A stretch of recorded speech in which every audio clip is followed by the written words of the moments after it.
कि किसी वर्ग की भुजा की लंबाई ज्ञात कीजिए जिसका क्षेत्रफल कितना है 441 मीटर स्क्वायर। तो क्षेत्रफल कितना दिया हुआ है, क्षेत्रफल दिया हुआ है 441 मीटर का स्क्वायर। अब कह रहा है कि इसका भुजा बताइए। तो देखिए कभी भी अगर ऐसे देता है तो भुजा निकालने के लिए हम करते क्या है, इसका स्क्वायर रूट निकालते हैं।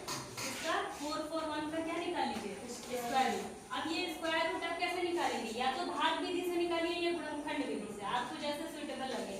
लेकिन कोशिश करिए कि क्या करिए, भाग विधि से ज्यादा इजी होता है क्योंकि बड़े बड़े क्वेश्चन आते हैं तो उसमें गुणनखंड विधि में थोड़ा सा दिक्कत करता है। तो जब आप इसको निकालेंगे तो ये आ जाएगा 21 मीटर। तो ये इसकी क्या हो जाएगी, भुजा हो जाएगी। क्योंकि किसी चीज का अगर क्षेत्रफल दिया होगा और आपसे पूछेगा कि उसकी भुजा बताइए, लेकिन वो वर्गाकार भी होना चाहिए, ये कंडीशन है, तो उस कंडीशन में क्या करेंगे हम, इसका स्क्वायर रूट यानी कि वर्गमूल निकाल देंगे। ठीक है, तो देखिए भाग विधि से निकालते कैसे, अगर 4 4 1 का भाग विधि से निकालना है तो हम करते ये है कि 2 2 का पेयर बना देते हैं, फिर 2 से इसे भाग देंगे तो ये 2 बार में जाएगा, 2 दूनी 4। ठीक है, अब यहाँ ये कैंसिल हो जाएगा और ये यहाँ पे जुड़ के हो जाएगा 4। ये 4 1 को नीचे उतारेंगे हम तो ये कितने बार में जाएगा, एक बार में जाएगा, कट जाएगा ये 41।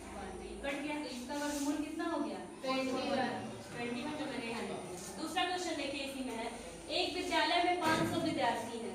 पीटी के अभ्यास के लिए इन्हें इस तरह से खड़ा किया गया कि पंक्तियों की संख्या कॉलम की संख्या के समान रहे। इस व्यवस्था को बनाने में कितने विद्यार्थी को बाहर जाना होगा।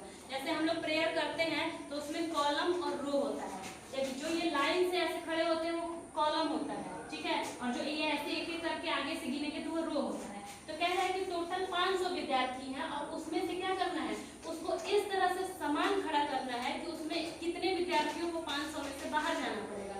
तो इसके लिए कुछ करना नहीं होता है, जो भी ये संख्या दी गई रहती है ना टोटल विद्यार्थियों की संख्या, इसका क्या निकाल दीजिए, वर्गमूल निकाल दीजिए और जितना रिमाइंडर आएगा उतने लोगों को बाहर जाना होगा।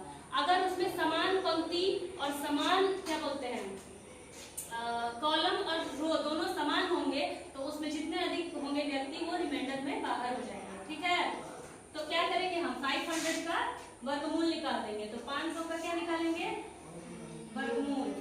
अब भाग विधि से ही निकाल लीजिए। तो जब हम निकालेंगे तो देखिए यहाँ पे ये 2 से कितने बार में जाएगा, 2 बार में 4 होगा। 2 2 का पहले तो पेयर बनाएंगे, 5 में से 4 गया 1 0 0 यहाँ होता